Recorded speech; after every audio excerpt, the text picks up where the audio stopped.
Hallelujah. Hallelujah. ঈশ্বরকে ধন্যবাদ দিই এই রবিবারের প্রচারের জন্য। परमेश्वर को धन्यवाद देते हैं इस रविवार के प्रचार के लिए। প্রত্যেক চার্চে যেটা গুরুত্বপূর্ণ বিষয় সেই বিষয় নিয়ে আজকে আমরা প্রচারে এসেছি। और हर एक मंडली में जो बहुत महत्वपूर्ण विषय है उस विषय को लेके आज हम लोग हमारे प्रचार को प्रस्तुत करेंगे। আজকের প্রচারের পর্ব হচ্ছে, আজকের প্রচারের বিষয় হচ্ছে প্রার্থনার বৃদ্ধি। और आज का जो प्रचार का विषय है वो है प्रार्थना में वृद्धि। আমাদের প্রত্যেকের জীবনে প্রার্থনায় বৃদ্ধি হওয়া খুব প্রয়োজন আছে। और हमारे हर एक की जिंदगी में प्रार्थना में वृद्धि होना बहुत महत्वपूर्ण है। কারণ প্রার্থনা একটা এমন বিষয় যা ঈশ্বরের সঙ্গে আমাদেরকে সংযুক্ত করে এবং তার সঙ্গে আরো গভীরভাবে যুক্ত করে দেয়। और प्रार्थना एक ऐसा माध्यम है जो परमेश्वर के साथ हम लोगों को और बहुत गंभीरता से जोड़ देता है और परमेश्वर के साथ हम लोगों का संपर्क भी गहरा बनाता है। হালেলুয়া। हालेलुया। লূক তার 11 অধ্যায় 1 পদে বলছে, এক সময় তিনি কোন স্থানে প্রার্থনা করিতেছিলেন, যখন শেষ করিলেন তার শিষ্যদের মধ্যে একজন তাহাকে কহিলেন, প্রভু আমাদিওকে প্রার্থনা করিতে শিক্ষা দান, যেমন যোহন আপন শিষ্যদিওকে শিক্ষা দিয়াছিলেন। लूका उसका 11 का एक पद में कह रहा है, अब ऐसे हुआ कि यीशु कहीं प्रार्थना कर रहा था। जब वो प्रार्थना समाप्त कर चुका तो उसके एक शिष्य ने उससे कहा, हे प्रभु हमें सिखा कि हम प्रार्थना कैसे करें, जैसे कि यूहन्ना ने अपने शिष्यों को सिखाया था। हालेलुया। हालेलुया। हालेलुया। हालेलुया। আমাদের প্রার্থনা করতে শেখান। और हम लोगों को प्रार्थना करने के लिए सिखाइए। শিষ্যরা যিশুকে জিজ্ঞাসা করেনি, আমাদেরকে অসুস্থতা থেকে সুস্থ করা শেখান। और शिष्य ने यीशु मसीह को पूछा नहीं कि हमें सिखाइए कैसे बीमारों को चंगा किया जाता है। আমাদের শেখান কিভাবে মৃতদের জীবন দেওয়া যায়। और हम लोगों को सिखाइए कैसे मृत लोगों को जीवित किया जाता है। কিন্তু শিষ্যরা যিশুর প্রার্থনাশীল জীবনকে দেখেছিলেন। मगर शिष्य ने यीशु मसीह का प्रार्थनाशील जिंदगी उन्होंने देखा था। আর সেই প্রার্থনাশীল জীবন যিশুর তা আসলে পরিচর্যা করেছিল যিশুকে মিরাকেল করতে বা আশ্চর্য কাজ জগতে করে দেখাতে। और उनका जो प्रार्थनाशील जिंदगी था वो उनको सहायता किया था, वो उनको आगे लेके गया था कि कैसे वो दूसरों के ऊपर मिरेकल्स करेगा, आश्चर्य काम करेगा और पृथ्वी में और भी अपना कार्य को आगे बढ़ाएगा। শিষ্যরা এটা বুঝতে পেরেছিল যিশুকে দেখে যে প্রার্থনা যিশুকে কতটা মজবুত এবং শক্তিশালী করত এই সমস্ত মিরাকেল করার জন্য। और शिष्य लोगों ने ये देखा था कि यीशु मसीह को प्रार्थना इतना मजबूत करता है, इतना शक्तिशाली करता है कि वो ये सब आश्चर्य काम लोगों के ऊपर कर सके। আর শিষ্যরা বুঝতে পেরেছিল মিরাকেল শেখার প্রয়োজন নেই, কিভাবে প্রার্থনা আমাদেরকে শক্তিশালী করবে, তাই তারা বলেছিল আমাদের প্রার্থনা করতে শেখান। और वो लोग मिरेकल करने के लिए नहीं सीख रहे थे, मगर वो लोग सीख रहे थे, वो लोग सीखना चाहते थे कि प्रार्थना कैसे किया जाए, प्रार्थना में कैसे हम लोग और भी वृद्धि पाए और प्रार्थना के माध्यम से हम लोग कैसे ये सब आश्चर्यचकित काम करें। প্রার্থনা একটি কঠিন শিক্ষা।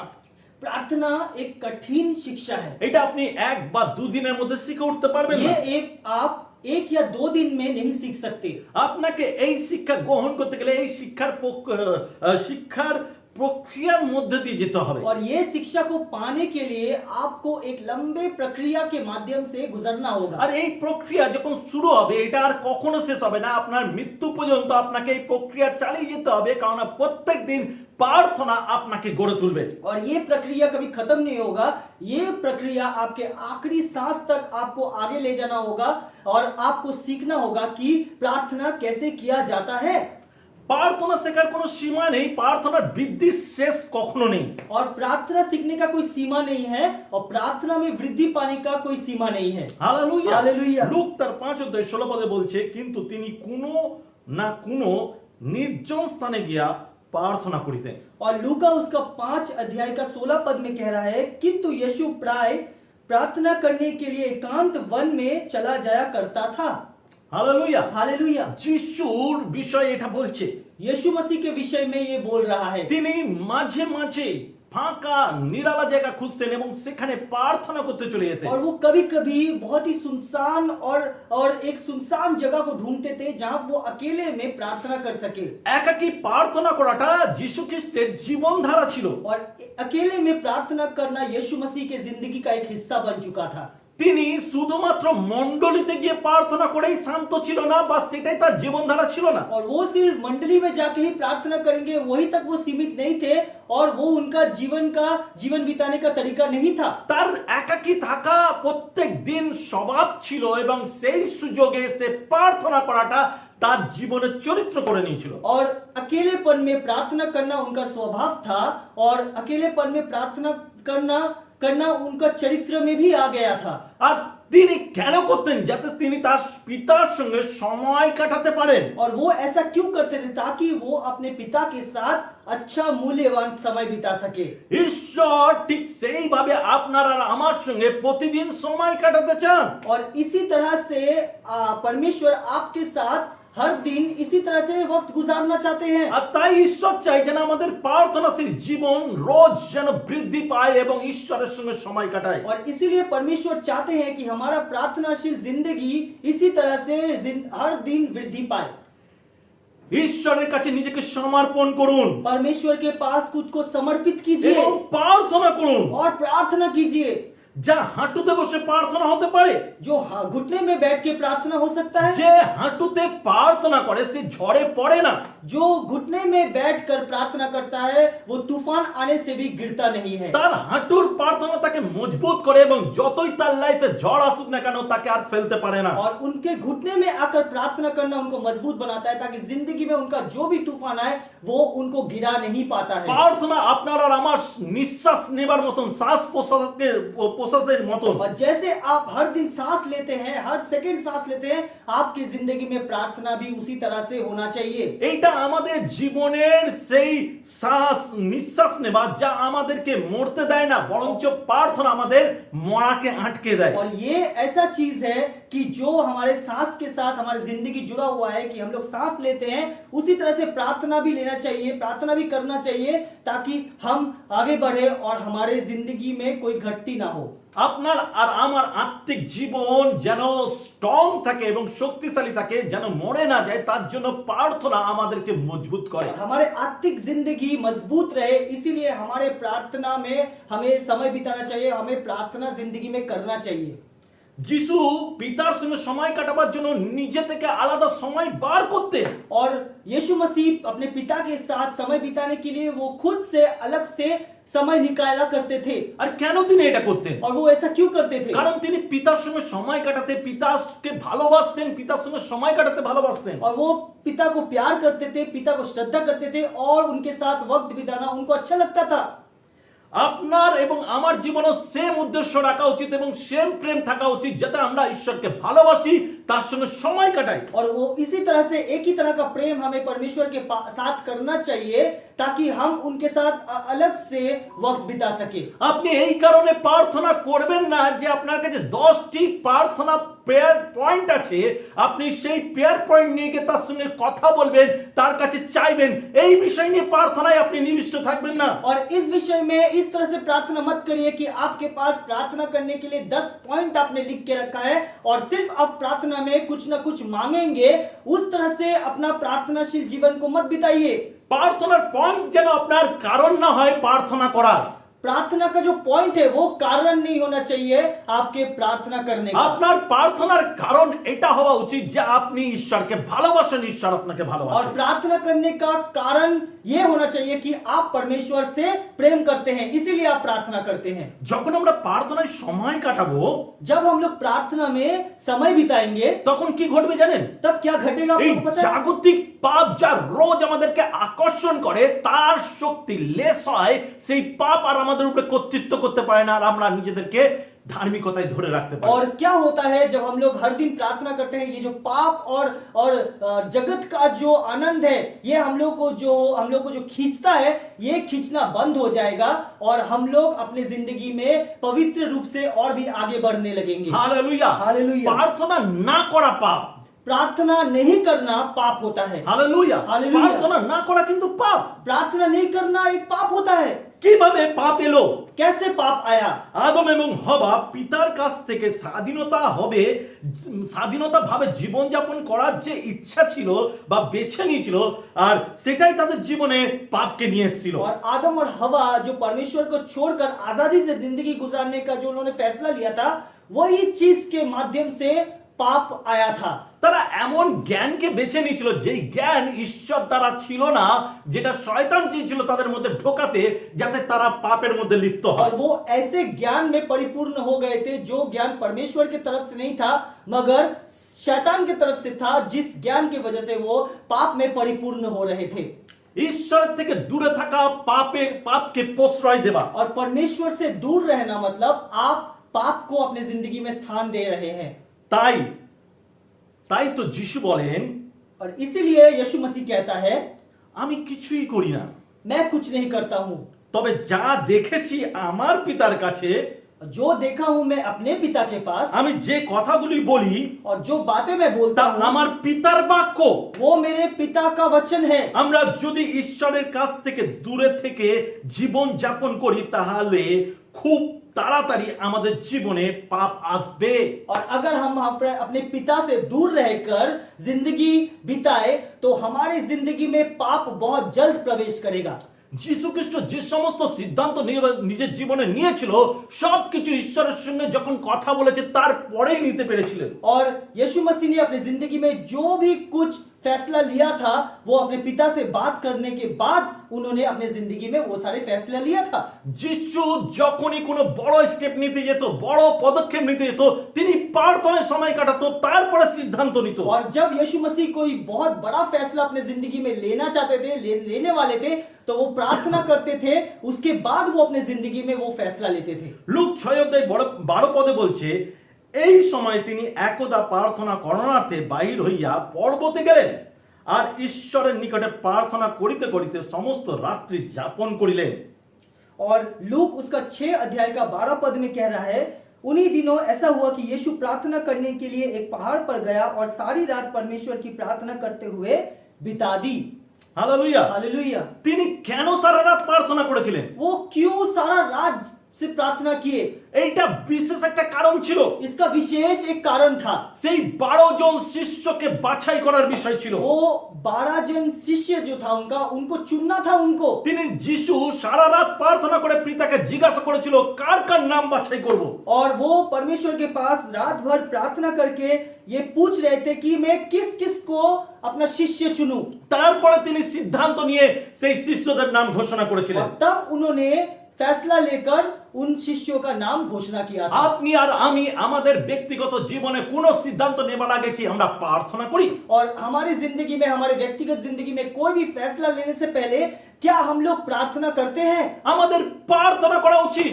हम लोगों को प्रार्थना करना चाहिए। ঈশ্বরের জ্ঞান দ্বারা চলা উচিত। परमेश्वर के ज्ञान के माध्यम से हम लोगों को चलना चाहिए। আমাদের ঈশ্বরের সঙ্গে কথা বলে সিদ্ধান্ত নেওয়া উচিত। हम लोगों को परमेश्वर के साथ बात करके जिंदगी का फैसला लेना चाहिए। আপনি এটা চিন্তা করতে পারেন না, এটা পালকের দায়িত্ব, আমি পালককে গিয়ে বলবো আর পালক আমার জন্য প্রার্থনা और করবে। ये ऐसा मत सोचिए कि मैं अपने पास्टर के पास जाऊंगा, पास्टर से पूछूंगा और उसके बाद वो मेरे जिंदगी का फैसला लेंगे।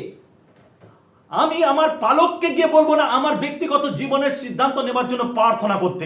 और मैं अपने पास्टर के साथ जाकर नहीं बोलूंगा कि मेरे जिंदगी का फैसला लेने के लिए आप व्यक्तिगत रूप से प्रार्थना करिए। এটা আমার কাজ, ये मेरा काम है, আমার জীবনের সিদ্ধান্ত, मेरे जिंदगी का फैसला है আমার ये, বড় পদক্ষেপ। मेरा बड़ा फैसला है ये। আর তার জন্য আমাকে ঈশ্বরের সঙ্গে সময় কাটাতে হবে এবং তার থেকে সিদ্ধান্ত নিতে হবে। और इसलिए हमें परमेश्वर के साथ समय बिताना होगा, फिर उसके बाद जाकर फैसला लेना কেন होगा। ঈশ্বরের কাছে যাবেন? क्यों परमेश्वर के पास যিনি जाइएगा? সবকিছু জানেন তার কাছে যাওয়া প্রয়োজন আছে। जो सब कुछ जानते हैं उसके पास जाना बहुत जरूरी होता है। তাকে জিজ্ঞাসা করার প্রয়োজন আছে, उसको पूछना बहुत जरूरी होता है, কারণ তিনি সব জানেন। क्योंकि वो सब जानते हैं আপনার প্রত্যেকটা বিষয় জানেন। और आपके हर एक विषय को वो जानते हैं। Hallelujah, hallelujah. Hallelujah. Hallelujah. Romeo তার 8 অধ্যায় 14 পদ বলছে, और रोमियो उसका 8 अध्याय का 14 पद में कह रहा है, কেননা যত লোক ঈশ্বরের আত্মা দ্বারা চালিত হয় তাহারা ঈশ্বরের পুত্র। जो परमेश्वर की आत्मा के अनुसार चलते हैं वे परमेश्वर की संतान है। Hallelujah, hallelujah. আমরা যতজন ঈশ্বরের আত্মা দ্বারা পরিচালিত হই আমরা প্রত্যেকে ঈশ্বরের পুত্র। और हम लोग जितने जन परमेश्वर के आत्मा से परिचालित होते हैं हम लोग उतने ही लोग परमेश्वर के संतान है। যখন আপনি প্রার্থনায় থাকেন, যখন আপনি প্রার্থনায় সময় কাটান, তখন ঈশ্বরের আত্মা আপনার মধ্যে অধিষ্ঠান করেন এবং সেই আত্মা আপনাকে নেতৃত্ব দেন। और जब आप प्रार्थना करते हैं तो परमेश्वर का जो आत्मा है वो आपके अंदर प्रवेश करता है और उसके बाद वो आपको नेतृत्व देता है। আপনার কাছে কোনো খারাপ খবর এলে আপনি কার কাছে দৌড়াবেন? ঈশ্বরের কাছে? आपके पास अगर कोई बुरा समाचार आए तो आप किसके पास दौड़ेंगे? परमेश्वर के पास? না আপনার যত পরিচিত হাই র্যাঙ্কের লোক বা আপনার দামি দামি লোক, শিক্ষিত লোক, তাদেরকে ফোন করবেন। और या फिर आपका जो हाई रैंक के लोग हैं आपके जिंदगी में, या जो बहुत ही शिक्षित लोग हैं आपके जिंदगी में, आप उनको फोन करेंगे, उनको पूछेंगे। অনেক লোক বলে আমি প্রার্থনা করলে ঈশ্বর আমাকে ভালোবাসে। और बहुत कोई कहते हैं कि हम जब प्रार्थना करते हैं तो परमेश्वर मुझसे प्यार करते हैं, আর যখন আমি প্রার্থনা করি না তখন ঈশ্বর আমাকে ভালোবাসে না। और जब मैं प्रार्थना नहीं करता हूं तो परमेश्वर मुझसे प्यार नहीं करते हैं। কিন্তু আপনি জানেন এটা একটা মাত্র অজুহাত, আপনি অজুহাত দেখান। और ये सिर्फ एक बहाना है, आप सिर्फ बहाना दिखाते हैं। যিশু প্রতিদিন প্রার্থনা করতেন। यीशु मसीह हर दिन प्रार्थना करते थे। এর অর্থ এই নয় যে ঈশ্বর প্রেম সম্পর্কে তার কাছে প্রকাশ ছিল না। और इसका मतलब ये नहीं है कि प्रेम संपर्क में परमेश्वर उनके पास प्रकाशित नहीं थे। প্রার্থনা হলো আপনি ঈশ্বরকে ভালোবাসেন। प्रार्थना का मतलब है आप परमेश्वर को प्यार करते हैं। ঈশ্বর তার প্রেমের প্রকাশ দিয়েছে তার একমাত্র পুত্রকে দিয়ে। এবার আপনার আর আমার প্রকাশ করা দরকার যে যাতে আমরা প্রার্থনা দ্বারা তাকে প্রকাশ করতে পারি আমি তোমাকে ভালোবাসি। और परमेश्वर ने अपने प्यार को प्रकाशित किया था अपने एकमात्र पुत्र को देकर, और अभी ये समय है कि हम अपने प्यार को प्रकाशित करें उनके लिए प्रार्थना के माध्यम से। Hallelujah, hallelujah. হালেলুয়া। हालेलुया। যিশু বলছেন আপনি যদি আমার শিষ্য হতে চান यीशु मसीह कह रहे हैं कि अगर तुम मेरे शिष्य बनना चाहते हो তাহলে আমি যা বলবো তাই করুন। तो मैं जो भी बोलता हूं तुमको उसको करना होगा। সুতরাং আপনি যদি প্রার্থনা না করেন और अगर आप प्रार्थना नहीं करते हैं তাহলে যিশুকে আপনার প্রভু বলা বন্ধ করুন। तो यीशु मसीह को अपना प्रभु कहना बंद करिए। প্রভুর কাছে প্রেম তখন প্রকাশ হয় प्रभु के पास प्यार तब प्रकाशित होता है যখন আপনি তার সঙ্গে সময় কাটান বা তার কাছে কথা বলেন। और तब प्रकाश होता है जब आप उनके साथ समय बिताते हैं और उनके पास आप प्रार्थना करते हैं এবং উনি যা বলে তাই করেন। और वो जैसा कहते हैं आप वैसा ही करते हैं। আর ঈশ্বর চাই আপনি যেন তার সঙ্গে কথা বলেন। और परमेश्वर चाहते हैं ताकि आप उनसे बात करें। প্রার্থনা করুন। प्रार्थना करिए প্রভু আপনাকে বলতে চান যে আপনি যেন তার সঙ্গে কথা বলেন। और प्रभु आपको बोलना चाहते हैं कि ताकि आप उनके साथ बातें करें। শুধু সংকটের সময় প্রার্থনা করবেন এটা স্বার্থপরতা, এটা প্রার্থনা নয়, সম্পর্ক ভালো নয়। और सिर्फ आपके जरूरत के समय में आप प्रार्थना करेंगे, ये एक स्वार्थी जिंदगी है और ये प्रार्थना करने का सही उपाय नहीं है। আর সংকটের সময় যারা প্রার্থনা করে তারা সংকটের অপেক্ষা করে। और जो लोग समस्या के या संकट के समय में प्रार्थना करते हैं वो असल में संकट के लिए इंतजार करते हैं। কিন্তু যারা প্রার্থনা করে और जो लोग प्रार्थना करते हैं তাদের কাছে সংকট আসেই না। उन लोगों के पास संकट आता ही नहीं है। Hallelujah, hallelujah. হালেলুয়া। हालेलुया। আপনি সংকটের অপেক্ষা করবেন কেন? বিপদের অপেক্ষা করবেন কেন? आप संकट का इंतजार क्यों करिएगा? आप विपत्ति का इंतजार क्यों करिएगा? আপনি প্রার্থনা করুন যাতে এই বিপত্তি সংকট আপনার জীবনে যেন না আসে। और आप प्रार्थना करिए ताकि ये विपत्ति ये संकट आपके जिंदगी में ना आए। যতজন বাইবেলে বড় বড় লোক, জ্ঞানী ব্যক্তি বা ঈশ্বরের লোক ছিল তারা প্রার্থনায় সময় কাটাতো বা প্রার্থনার মানুষ ছিল। बाइबल में जितना भी ज्ञानी बड़े बड़े लोग थे, बड़े बड़े हस्ती थे, वो सब अपने जिंदगी में सिर्फ और सिर्फ प्रार्थना किया करते যিশু थे। শিষ্যরা প্রার্থনা করতে শিখতে চেয়েছিল। और यीशु मसीह के शिष्य प्रार्थना करना सीखना चाहते थे। তারা শিখেছিলেন। वो लोग सीखे थे আর তার ফলে কি হয়েছে? और उसके फलस्वरूप क्या हुआ था? পুরো পৃথিবীকে পাল্টে দিয়েছে। पूरा पृथ्वी को बदल दिया था। হালেলুয়া। हालेलुया। কিন্তু অনেক লোক এমন অনেক কিছু করতে করতে ক্লান্ত হয়ে পড়েছে যা যিশু তাদের কখনো করতে বলেনি। और बहुत कोई बहुत कुछ ऐसा करते करते वो लोग मतलब थक चुके हैं कि जो परमेश्वर या यीशु मसीह उनको पूछे ही नहीं है करने के लिए। ওদেরকে কোনো আদেশই দেয়নি। वो लोग को कोई आदेश ही नहीं তারা किया। প্রচন্ড পরিমাণে পরিশ্রম করছে। वो लोग बहुत ज्यादा परिश्रम कर रहे রাত हैं, দিন দৌড়াচ্ছে, रात दिन दौड़ रहे हैं, চারিদিকে সুসমাচার দিচ্ছে, हर जगह सुसमाचार दे रहे हैं, এদিকে যাচ্ছে ওদিকে যাচ্ছে, यहाँ जा रहे हैं वहां जा रहे हैं, কিন্তু ব্যক্তিগত প্রার্থনায় কিছুই করছে না। मगर व्यक्तिगत प्रार्थना कुछ नहीं करते हैं। তাদের সঙ্গে ঈশ্বরের কোনো সম্পর্ক নেই। उन लोगों के साथ परमेश्वर का कोई संपर्क नहीं है। ঈশ্বর কি বলছে তার দিকে দৃষ্টিপাত করছে না, কিন্তু নিজের মাইন্ড বা বুদ্ধি যা বলছে তার দিকে দৌড়াচ্ছে। और परमेश्वर की ओर दृष्टि नहीं कर रहे हैं, मगर उनका दिमाग जो कह रहा है वो ज्यादा उनके ऊपर दृष्टि कर रहे हैं। একটা উদাহরণ দিই। और एक एग्जाम्पल देते हैं। ঈশ্বরের লোক একজন, एक परमेश्वर का आदमी, তিনি 40 বছর ধরে মণ্ডলীতে পালকত্ব করেছে, মানে মণ্ডলী পরিচর্যা করেছে একজন পালক হিসাবে। वो 40 साल तक, 40 वर्ष तक वो एक मंडली में एक पालक के रूप में परिचर्या किया है। এবং 40 বছর খুব সুন্দর তার কাটছিল। और 40 साल उनका काम बहुत ही सुंदर काम था उनका। 40 साल একদিন রাতে প্রভু যিশু নিচে তার সঙ্গে তার ঘরে আসেন এবং কথা বলেন। और एक रात को यीशु मसीह खुद उनके घर पर आते हैं और उनसे बातें करते हैं। আর যিশু তাকে বলেন, এইবার তোমার পরিচর্যার কাজ শুরু হবে। और यीशु मसीह कहते हैं अब तुम्हारा असली कार्य शुरू होगा। সেই লোকটি বলে, और वो आदमी कहता है, তুমি কি বলতে চাইছো? तुम क्या कहना चाहते हो? তুমি এটা কি বলছো প্রভু? तुम ये क्या कह रहे हो प्रभु? আমি ইতিমধ্যে 40 বছর চার্চ মণ্ডলী চালিয়েছি। मैं 40 वर्ष तक मैं ये मंडली को चलाया हूँ।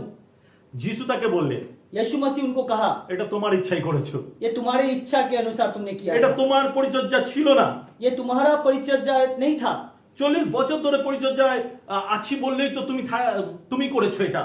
हाँ, 40 साल तक जो तुम परिचर्या किए हो ये तुम कह रहे हो, तुमने किया है ये। এখন আমি যা বলছি, और अभी जो मैं तुमसे कह रहा हूं, বই লেখো। किताब लिखो। আমি তোমাকে বলছি, তুমি পরিচর্যা কাজের জন্য যে নিযুক্ত করা হয়েছো, আমি তোমাকে আদেশ করছি তুমি এবার বই লেখো। और मैं जिस परिचर्या काम के लिए तुमको नियुक्त किया हूं वो है कि तुम किताब लिखना शुरू करो। আর সে বই লিখতে শুরু করলো और वो किताब लिखना शुरू किया। এবং সেই বই সারা পৃথিবীতে ছড়িয়ে গেল এবং সারা পৃথিবীকে জয় করলো। और वो किताब पूरे पृथ्वी में फैल गया और पूरे पृथ्वी में सक्सेस लाया और जय हुआ पूरा पृथ्वी। हालेलुया। हालेलुया। ঈশ্বর অনেক সময় আমাদের যা বলতে বলে আর যা করতে বলে আমরা তা করতে চাই না। और परमेश्वर बहुत समय ऐसा होता है कि हमें जो बोलना चाहते हैं, करवाना चाहते हैं, वो हम लोग करना नहीं আমাদের चाहते। তা করার প্রয়োজন আছে। और वही करने का हम लोगों को जरूरत है। ইতিমধ্যে তিনি বলেছেন যে তিনি আপনাকে অনেক কিছু করতে চান, আপনার সঙ্গে অনেক কাজ করতে চান। और वो बोलना चाहते हैं कि आपको कि वो आपके साथ बहुत कुछ का कार्य आपके साथ वो करना चाहते हैं। আপনি কি করে জানবেন? आप कैसे समझिएगा ये चीज? প্রার্থনার মাধ্যমে। प्रार्थना के माध्यम से। প্রার্থনা করুন। प्रार्थना करिए। আপনাদের যদি যিশুর মতো হওয়া উচিত, और आप लोगों को अगर यीशु मसीह के जैसा होना है, তাহলে যারা আজকে চিন্তা করে যে আস্তে আস্তে আমি পরিবর্তন হব, আস্তে আস্তে আমি মদ খাওয়া ছাড়বো, তাদেরকে বলি মদ খাওয়া বন্ধ করুন। और जो अभी सोचते हैं कि मैं धीरे धीरे परिवर्तन होगा, मैं धीरे धीरे दारू पीना छोड़ूंगा, तो मैं कहता हूं कि आप दारू पीना बंद कर दीजिए। ব্যভিচার বন্ধ করুন। व्यभिचार बंद करिए। প্রতিটি পাপ থেকে যেন আমরা মুক্তি পাই। और हर एक पापों से हमें मुक्ति मिल सके। ঈশ্বরের কাছে আসুন এবং বলুন, परमेश्वर के पास आइए और बोलिए, আমি তোমার শিষ্য হতে চাই। मैं तुम्हारा शिष्य होना चाहता हूँ। এই কারণে আমি মিথ্যে বলবো না, और इसी कारण से मैं झूठ नहीं कहूंगा, ব্যভিচার করব না, मैं व्यभिचार नहीं करूंगा, ভুল জিনিস দেখা বন্ধ করব, गलत चीजों को देखना बंद करूंगा। হালেলুয়া। हालेलुया। যেই সমস্ত পাপ আমার মধ্যে এখনো কর্তৃত্ব করছে আর আমি আমার মুখোশ পরে দাঁড়িয়ে রয়েছি যে আমি ধার্মিক, সেই সমস্ত ধার্মিকতার পোশাক ঈশ্বর পছন্দ করে না। और मैं अभी भी जो समस्त पाप कर रहा हूँ और मैं मुखौटे के पीछे में ढाक कर रखा हूँ कि मैं धार्मिक हूँ, मैं वो सब पाप से दूर होना चाहता हूँ या दूर करना चाहता हूँ। হালেলুয়া। हालेलुया। এই মুখোশ ঈশ্বর পছন্দ করে না। ये मुखौटा जो है ये परमेश्वर पसंद नहीं करता है। আপনি আপনার জীবন থেকে সমস্ত পাপকে সরাতে শুরু করুন। और आप अपने जिंदगी से हर एक पापों को दूर करना शुरू আর करिए। এই পাপ সরাতে সাহায্য করবে আপনার জীবনের প্রার্থনার বৃদ্ধি। और ये चीज आपको मदद करेगा सिर्फ और सिर्फ प्रार्थना में वृद्धि पाना। আপনি আপনার জীবন প্রার্থনাতে বৃদ্ধি করুন। आप अपने जिंदगी में प्रार्थना को वृद्धि करिए। প্রার্থনা ছাড়া অন্য কিছু করা মানে प्रार्थना छोड़कर और कुछ करने का मतलब है আপনি বালির মধ্যে ঘর বানাচ্ছেন। आप एक मतलब आप रेत के ऊपर घर बना रहे हैं। যখন ঝড় আসবে কোনো রকম কিছু আর বেঁচে থাকবে না। और जब तूफान आएगा तो वो घर का और कोई भी कुछ भी बचा हुआ नहीं रहेगा। কিন্তু প্রার্থনা করা মানে আপনি শক্ত ভূমিতে, আপনার শক্ত মাটিতে আপনার ঘর বৃদ্ধি করছে। और प्रार्थना का मतलब होता है कि आप सख्त मिट्टी के ऊपर, सख्त भूमि के ऊपर आप अपने घर का निर्माण कर रहे हैं। যখন ঝড় আসবে কোনো কিছুই আর বেঁচে থাকবে সেই চিন্তা না করে একদম নিশ্চিন্তে থাকুন, কারণ আপনার ঝড়, আপনার জীবনের কষ্ট এই ঘরকে আর ভেঙে দিতে পারবে না। और आप इसके बाद निश्चिंत रहिए कि कोई भी तूफान, कोई भी आपकी जिंदगी का बड़ा तूफान ये घर को गिरा नहीं सकता। হালেলুয়া। हालेलुया। আপনি রবিবার মণ্ডলীতে কত সুন্দর গান করেন। आप रविवार को मंडली में कितना सुंदर गाना गाते हैं, সত্যিকারের জীবন और ये सच्चाई का जिंदगी है। যখন কেউ দেখছে जब कोई देख रहा है या দেখছে না, या नहीं देख रहा है, আপনি কি শুধুমাত্র মণ্ডলীতে প্রার্থনা করেন? कि आप क्या सिर्फ मंडली में ही जाकर प्रार्थना करते हैं লোককে দেখাবার জন্য? लोगों को दिखाने के लिए? আপনার জীবনের সিদ্ধান্ত হওয়া উচিত। आपकी जिंदगी में ये फैसला होना चाहिए। কেউ দেখুক যে না দেখুক, আমি আমার ঈশ্বরের সঙ্গে সম্পর্ক বৃদ্ধি করব। कोई देखे या ना देखे, मैं अपने परमेश्वर के साथ संपर्क को बढ़ाऊंगा। কেউ না দেখলে ঈশ্বরের সঙ্গে আমার যে সম্পর্ক আরো বৃদ্ধি পাবে। और कोई नहीं देखने से मेरे साथ जो परमेश्वर का संपर्क है वो और भी वृद्धि होगा। ঈশ্বরের অনুগ্রহ আমাদেরকে অপবিত্র জিনিসকে না বলতে শেখায়। और परमेश्वर का जिंदगी या ঈশ্বরের অনুগ্রহ আমাদেরকে অপবিত্র জিনিসকে না বলতে শেখায়। परमेश्वर का अनुग्रह हमें अपवित्र चीजों को ना बोलने को सिखाता है। হালেলুয়া। আমরা অনেক কিছু না বলতে পারি না।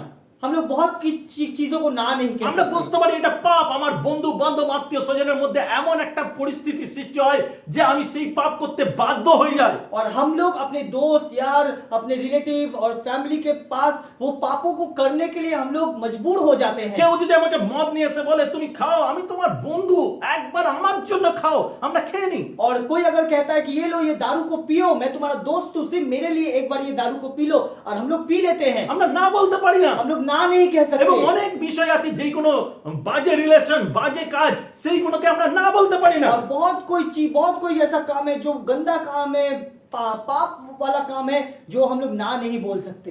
কিন্তু ঈশ্বরের কাছে সান্নিধ্যে আসা, প্রার্থনার সঙ্গে ঈশ্বরের সঙ্গে সম্পর্ক গঠন করা, ঈশ্বরের অনুগ্রহ আমাদেরকে অপবিত্র বিষয়কে না করতে শেখায়। और परमेश्वर के पास प्रस्तुत होना, परमेश्वर के साथ प्रार्थना करना, परमेश्वर के पास प्रार्थना करना हमें असुचि और पाप चीजों को ना बोलने में सहायता करता है। Hallelujah, hallelujah. हालेलुया। পৌল তিমথিওকে বলেছেন, যদি আমরা দেখি প্রথম তিমথিও তার 4:12 और पहला तिमोथियुस 4:12 में कह रहा है, পৌল তিমথিওকে বলেছেন, और पौल तिमोथियुस को ये कहा था, প্রথম তিমথিও 4:12 पहला तिमोथियुस उसका 4:12 में, তোমার যৌবন কাউকে তুচ্ছ করিতে দিও না, কিন্তু বাক্যে, আচার ব্যবহারে, প্রেমে, বিশ্বাসে ও সিদ্ধতায় বিশ্বাসীগণের আদর্শ হও। यहाँ पे बोल रहा है तू अभी युवक है, इसी से कोई तुझे तुच्छ ना समझे, बल्कि तू अपनी बातचीत, चाल चलन, प्रेम प्रकाशन, अपने विश्वास और पवित्र जीवन से विश्वासियों के लिए एक उदाहरण बन जा। একজন যুবককে যদি ডেকে জিজ্ঞাসা করা যায় তুমি কিরকম জীবন যাপন করতে চাও যাতে লোক তোমাকে দেখে তোমাকে অনুসরণ করে, और एक युवक को अगर आप पूछेंगे बुलाकर कि तुम कैसे जिंदगी गुजारना चाहते हो, जिसको देखकर तुम्हारे जैसा और भी कई लोग जिंदगी को गुजार सके, আর তা শুধু হতে পারে প্রার্থনার মাধ্যমে। और वो सिर्फ हो सकता है प्रार्थना के माध्यम से। একজন যুবক যদি প্রার্থনার মাধ্যমে গড়ে ওঠে তার জীবন একটা এক্সাম্পল হয়ে যায় অন্যজনের জন্য। और एक युवक अगर प्रार्थना में अपने जिंदगी को बढ़ाने लगता है तो वो एक उदाहरण हो जाता है किसी और के लिए। প্রতিদিন ঈশ্বরের দিকে দৃষ্টিপাত করুন এবং তার কাছে প্রার্থনা করুন, আপনার জীবন পবিত্র হয়ে উঠবে। और प्रतिदिन परमेश्वर के पास दृष्टिपात करिए, प्रार्थना करिए, और देखिए आपका जिंदगी परिवर्तन हो रहा है, हो जाएगा। হালেলুয়া। हालेलुया। পিতর একজন মাছ ধরা জেলে ছিল। पतरस एक मछली पकड़ने वाला मछुआरा था, আর সেই পিতর যখন প্রার্থনায় সময় কাটাতে শুরু করলো और वही पतरस जब प्रार्थना में समय बिताना शुरू किया, এবং মণ্ডলীর জন্য কাজ করতে শুরু করলো। और मंडली के लिए काम करना शुरू তার किया। জীবনে যখন ঝড় এলো, বিপদ এলো, সেই মণ্ডলী তার জন্য প্রার্থনা করলো। और उसके जिंदगी में जब तूफान आया, समस्या आया, तो वही मंडली उसके लिए प्रार्थना किया। যদি প্রেরিত 12 অধ্যায় 5 পদ দেখি, और अगर प्रेरितों का काम अगर 12 अध्याय का 5वां पद में हम लोग देखेंगे, এই রূপে পিতর কারাগার বদ্ধ ছিলেন, কারাগারে বদ্ধ ছিল, কিন্তু মণ্ডলী কর্তৃত্ব তাহার বিষয়ে ঈশ্বরের নিকটে একাগ্রভাবে প্রার্থনা হইতেছিল। और यहाँ पे बोल रहा है, सो पतरस को जेल में रोक रखा गया। उधर कलीसिया हृदय से उसके लिए परमेश्वर से प्रार्थना करती रही। हालेलुया। हालेलुया। মণ্ডলী ইতিমধ্যে অন্তর থেকে প্রার্থনা করছে। और मंडली पतरस के लिए अंदर से, हृदय से प्रार्थना कर रहा है। এর অর্থ হলো সমস্ত হৃদয় থেকে নিজেদের জন্য প্রার্থনা করা। और इसका मतलब है कि हृदय से, हृदय को खोलकर खुद के लिए प्रार्थना करना। আর সেই সময় তারা মনে রেখেছিল যোহেন বাপ্টাইজ কিভাবে মারা গেছিল। और उसके पश्चात उन लोगों को पता चला, उनको याद था कि यूहन्ना जो बपतिस्म देता था वो कैसे मर गया। আর সেই জন্য তারা চায়নি পিতর মরে যায়। और इसीलिए वो लोग नहीं चाहते थे कि पतरस मर जाए। যখন মণ্ডলী প্রার্থনা করছিল, ঘটনাতে শুরু করলো, ঘটনাটা শুরু করলো। और जब मंडली प्रार्थना करना शुरू किया, तो जो घटना वहां पे शुरू हुआ, প্রেরিত 12 অধ্যায় 6 থেকে 7, प्रेरितों का काम उसका 12 अध्याय का 6 से लेकर 7वां पद। পরে হেরোদ যে দিন তাহাকে বাহিরে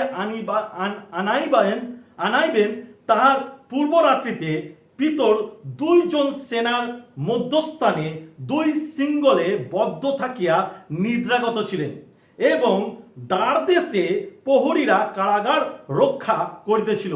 আর দেখো, প্রভুর এক দূত তাহার কাছে আসিয়া দাঁড়াইলেন, আর কারা কক্ষে আলোক প্রকাশ পাইল। তিনি পিতরের কুক্ষি দেশে আঘাত করিয়া তাহাকে জাগাইয়া কহিল, শীঘ্রই ওঠো। তখন তার 2 হস্ত হইতে শৃঙ্খল পুড়িয়া গেল। यहाँ पे कह रहा है, जब हेरोदस मुकदमा चलाने के लिए उसे बाहर लाने को था, उस रात पतरस 2 सैनिकों के बीच सोया हुआ था। वो 2 जंजीरों से बंधा था और द्वार पर पहरेदार जेल की रखवाली कर रहे थे। अचानक प्रभु का एक स्वर्गदूत वहां आकर खड़ा हुआ। जेल की कोठरी प्रकाश से जगमग हो उठी। उसने पतरस को बगल थपथपाई और उसे जगाते हुए कहा, जल्दी खड़े हो। जंजीर उसके हाथों से खुलकर गिर पड़ी। हालेलुया। हालेलुया। স্বর্গদূত পিতরের কাছে ছিল, पतरस के पास आया था সেই কারাগার আলোকিত করলো। और वो जेल जो तहखाना था उसको रोशनी कर এত दिया। গার্ডের মধ্যে পিতরের হাত থেকে সেই শিকলগুলো খুলে গেল। और इतना वो वहां पे सैनिक रहने के बावजूद भी उसके हाथों से जो जंजीर था वो खुल गया। কেন? क्यों? কারণ মণ্ডলী তার জন্য প্রার্থনা করছিল। क्योंकि मंडली उसके लिए प्रार्थना कर रहा হৃদয় था। থেকে, হৃদয়ের গভীরতা থেকে প্রার্থনা করছিল। हृदय के गंभीरता से उसके लिए मंडली प्रार्थना कर रहा আপনি था। জানেন, যখন আপনি গভীরভাবে প্রার্থনায় নিবিষ্ট থাকেন, তখন ঈশ্বর স্বর্গদূতকে আদেশ দেয় আপনার জন্য কাজ করতে। और आप जब प्रार्थना में गंभीर रूप से परमेश्वर के साथ संपर्क बनाए हुए रहते थे, तो वो अपने स्वर्गदूत को आदेश देते हैं कि तू जा और उसकी प्रार्थना के ऊपर कार्य शुरू कर। हालेलुया। हालेलुया। প্রার্থনার একটা আলাদা শক্তি আছে। प्रार्थना का एक अलग सा शक्ति है। মণ্ডলীতে অনেক লোক শয়তান দ্বারা পরিতৃপ্ত থাকে।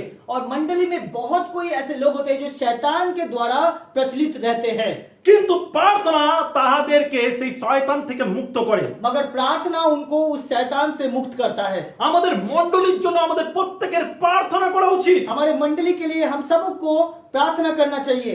আমাদের মণ্ডলীতে অলৌকিক ঘটনা না ঘটলেও আমাদের কন্টিনিউ প্রার্থনা করা উচিত যাতে অলৌকিক ঘটনা ঘটে। हमारे मंडली में अगर कोई अलौकिक घटना नहीं घट रहा है, तो उसके लिए भी प्रार्थना करना चाहिए, ताकि हमारे मंडली में अलौकिक घटना घटे। আপনি যদি কোনো মানুষের জন্য কোনো ভালো কাজ করতে চান, তাহলে তাদের জন্য প্রার্থনা করুন। अगर आप किसी व्यक्ति के लिए अच्छा काम करना चाहते हैं, तो उस व्यक्ति के लिए आप प्रार्थना करिए।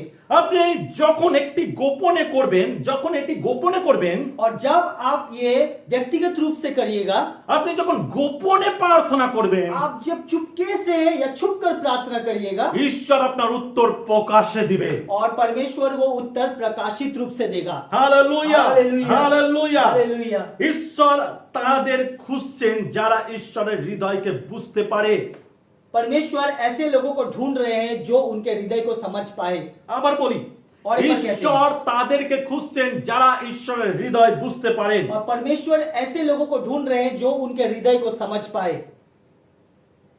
এবং প্রার্থনার মাধ্যমে আমরা যখন একে অপরের বোঝা ভাগ করে নিই, ঈশ্বর সেটা পছন্দ করেন। और जब प्रार्थना के माध्यम से जब हम लोग एक दूसरे को बोझ को भाग कर लेते हैं, ये परमेश्वर पसंद करते हैं। ঈশ্বর চান আমরা যেন প্রার্থনা করি। परमेश्वर चाहते हैं कि हम लोग प्रार्थना करें। প্রার্থনা যখন আমরা করি, प्रार्थना जब हम लोग करते हैं, আমরা আসলে কি করি, ঈশ্বরের জন্য স্বর্গ থেকে পৃথিবীতে একটা রাস্তা তৈরি করে দিই যাতে তার উত্তর বা তার প্রকাশ নেমে আসতে পারে। और हम लोग क्या करते हैं, स्वर्ग के साथ उस इंसान तक एक रास्ता बना देते हैं ताकि उसका उत्तर उस रास्ते के माध्यम से उनके पास आ सके। প্রার্থনা ঈশ্বরকে গমনাগমন করতে রাস্তা করে দেওয়া হয়, যে স্বর্গ থেকে পৃথিবীতে আসে যাবার। और परमेश्वर के साथ संपर्क करने के लिए वो रास्ता बनाया जाता है ताकि हम लोग परमेश्वर के साथ वो संपर्क को बना सके। প্রার্থনা ঈশ্বরের কাছে অলৌকিক দরজাকে খুলে দেয়, মিরাকেলকে খুলে দেয়, যাতে মানুষের জীবনে মিরাকেল হয়। और परमेश्वर के तरफ से प्रार्थना मिरेकल्स और अलौकिक कार्य का दरवाजे को खोल देता है सबके लिए। Hallelujah hallelujah. উদাহরণস্বরূপ আমরা অসুস্থ ব্যক্তিদের জন্য প্রার্থনা করি, और उदाहरण स्वरूप हम लोग जो बीमार व्यक्ति है उनके लिए प्रार्थना करते हैं আর তারা সুস্থ হয়। और वो लोग स्वस्थ होते हैं। ঈশ্বরের ইচ্ছা সবাই সুস্থ হয়ে উঠুক। परमेश्वर का इच्छा है कि सब कोई को चंगाई मिले। সেখানে অসুস্থ মানুষই কেন? और वहां पे बीमार लोग ही क्यों কেন কেউ তাদের জন্য প্রার্থনা করেনি? क्यों उनके लिए कोई प्रार्थना नहीं किया? কারণ প্রার্থনা মানুষের কাছে পৌঁছানোর জন্য ঈশ্বরের সুস্থতার দরজা খুলে দেয়। और प्रार्थना परमेश्वर के पास, परमेश्वर से वो स्वस्थ होने का जो दरवाजा है वो बीमारों के पास खोल देता है। আমেন। आमीन। আমি আরেকটু পরিষ্কার করে বলি, और थोड़ा सा साफ से बोलते हैं इसको। আমাদের মণ্ডলীতে অনেকেই অসুস্থ থাকে। हमारे मंडली में बहुत कोई बीमार रहते हैं। প্রার্থনা যখন আমরা তাদের জন্য করি তারা সুস্থ হয়। प्रार्थना जब हम उनके लिए करते हैं तो वो लोग चंगाई होता है। কেন বিনা প্রার্থনায় মানুষ সুস্থ হয় না? क्यों बिना प्रार्थना के लोग चंगाई नहीं पाता है? তাদেরকে ডক্টরের কাছে কেন দৌড়াতে হয়? उनके पास डॉक्टर के पास क्यों जाना पड़ता তাদেরকে है? এদিক ওদিক দৌড়াতে হয় কেন? उनको इधर उधर भागना क्यों पड़ता তাদেরকে है? প্রচুর পয়সা খরচা করতে হয় কেন? क्यों उनको बहुत पैसा खर्च करना पड़ता है? কারণ সুস্থতার দরজা প্রভুর কাছে আছে, আর সেটা প্রার্থনার মাধ্যমে খোলে। আর যখন খোলে তখন কোনো কিছুর প্রয়োজন পড়ে না, কোনো অর্থের প্রয়োজন পড়ে না, আশ্চর্য কাজ শুরু হয় আর সে এমনি সুস্থ হয়ে और ওঠে। जब हम लोग प्रार्थना करते हैं तो वो जो चंगाई होने का दरवाजा है वो ऐसे ही खुल जाता है और तब लोग चंगा होने लगते हैं और उनको कोई पैसा, कोई डॉक्टर, किसी चीज का और जरूरत नहीं पड़ता है। Hallelujah hallelujah. হালেলুয়া। হালেলুয়া। প্রার্থনা সাহসপূর্বক, লজ্জা ছাড়া সাহসপূর্বক একদম গর্বিতার সঙ্গে প্রার্থনা করুন। और बिना किसी लज्जा के गर्वित होकर प्रार्थना करना चाहिए। कोई लज्जित विषय नहीं होना चाहिए प्रार्थना के समय में। Hallelujah hallelujah. Hallelujah hallelujah. Hallelujah. Hallelujah. ঈশ্বর আমাদের মধ্যে প্রার্থনা চায়। परमेश्वर हमारे अंदर प्रार्थना को चाहते हैं। আপনি প্রার্থনায় বিজয় প্রাপ্ত হন। आप प्रार्थना में विजय प्राप्त होइए। আপনি যখন প্রার্থনা করেন আপনি বিজয়ের জীবন যাপন করেন। आप जब प्रार्थना करते हैं आप विजयी होकर अपना जिंदगी बिताते हैं। আপনি মন থেকে ঈশ্বরের কাছে কাঁদতে শিখুন। आप दिल से परमेश्वर के पास रोना शुरू करिए।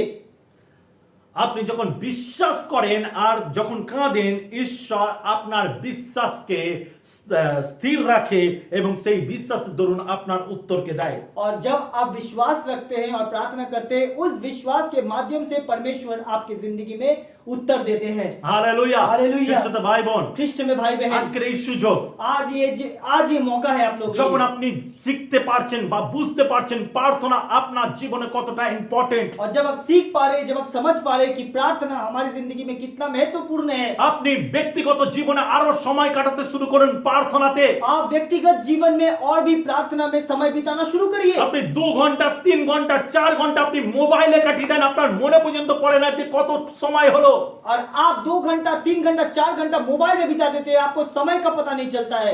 কিন্তু প্রার্থনায় 10 মিনিট করলেও আপনার কিন্তু বিরক্ত বোধ হয়। और आप जब प्रार्थना को 10 मिनट करते हैं तब आपका मन विचलित होने लगता है, आप परेशान होने लगते हैं। প্রার্থনা কখনোই শয়তান পছন্দ করে না। प्रार्थना शैतान कभी भी पसंद नहीं करता है, তাই জানে শয়তান প্রার্থনার শক্তি কি। और इसीलिए शैतान जानता है कि प्रार्थना का शक्ति क्या है। এই জন্য আপনাকে প্রার্থনা করতে দিতে চায় না। इसीलिए आपको प्रार्थना करने नहीं देता है। আপনার প্রার্থনার শক্তিকে বৃদ্ধি করুন। आपके प्रार्थना की शक्ति को वृद्धि करिए। মোবাইলে সময় না কাটিয়ে প্রার্থনায় সময় কাটান। मोबाइल में समय नहीं बिता के प्रार्थना में समय बिताइए। যেই দিন আপনি প্রার্থনা করতে করতে সময়কে ভুলে যাবেন, সেই দিন জেনে রাখুন আপনি প্রভুর অনেক কাছে চলে और এসেছেন। आप जब प्रार्थना करते करते समय का आपको कोई ख्याल नहीं रखे रहेगा, तब आप समझ जाइएगा कि आप परमेश्वर के बहुत करीब आ चुके हैं। আর তখন থামিয়ে দেবেন না, বরঞ্চ সেই সময়টাকে আরো বাড়াতে থাকুন, और उसको उस टाइम रोक मत दीजिए, उस समय को अभी बढ़ाना शुरू करिए, যাতে শয়তান আর কোনোভাবে আপনার জীবনে কোনো রকম ফাঁদ না পাততে পারে। और ताकि शैतान आपकी जिंदगी में कोई फांद ना बिछा सके। Hallelujah, hallelujah, hallelujah. हालेलुया। প্রভু আপনাকে ভালোবাসে, प्रभु आपसे प्रेम करते हैं, আপনার সঙ্গে কথা বলতে চায়। आपके साथ बात करना चाहते हैं। প্রার্থনা করুন, प्रार्थना करिए, কারণ এটাই সেই সময় যেই সময় আপনি ঈশ্বরের সঙ্গে আপনার ভালোবাসাকে শেয়ার করে और নেন। यही वो वक्त है जब आप अपने प्यार को परमेश्वर के पास शेयर कर सकते हैं। আমেন, आमीन, আমেন। आमीन। খ্রিস্টদের ভাই বোন, कृष्ण में भाई बहन, আসি আমরা প্রার্থনায় প্রভু যিশুকে প্রমাণ করাই বা বলি আমি তোমাকে ভালোবাসি। और आइए हम लोग प्रार्थना में ये प्रमाणित करते हैं कि परमेश्वर हम तुमसे प्रेम करते हैं। আমেন, आमीन, হালেলুয়া, हालेलुया, হালেলুয়া। हालेलुया। ঈশ্বর আপন বাক্যে আশীর্বাদ করুন। परमेश्वर अपने वचन में আমি आशीष বিশ্বাস करे। করি हम विश्वास करते এই हैं বাক্য আপনাকে অনেক শক্তি দিল ये वचन आपको बहुत शक्ति दिया এবং है, ঈশ্বরের কাছে আরো মজবুত ভাবে আপনি দাঁড়াতে और পারবেন। परमेश्वर के पास आप और शक्तिशाली रूप से खड़े हो सकते हैं। শয়তানকে সুযোগ দেবেন না, ঈশ্বরের সঙ্গে সময় কাটান। शैतान को मौका मत दीजिए, परमेश्वर के साथ वक्त बिताइए। ঈশ্বর আপনাকে অনেক আশীর্বাদ করুন। परमेश्वर आपको आशीष करे। হালেলুয়া। हालेलुया।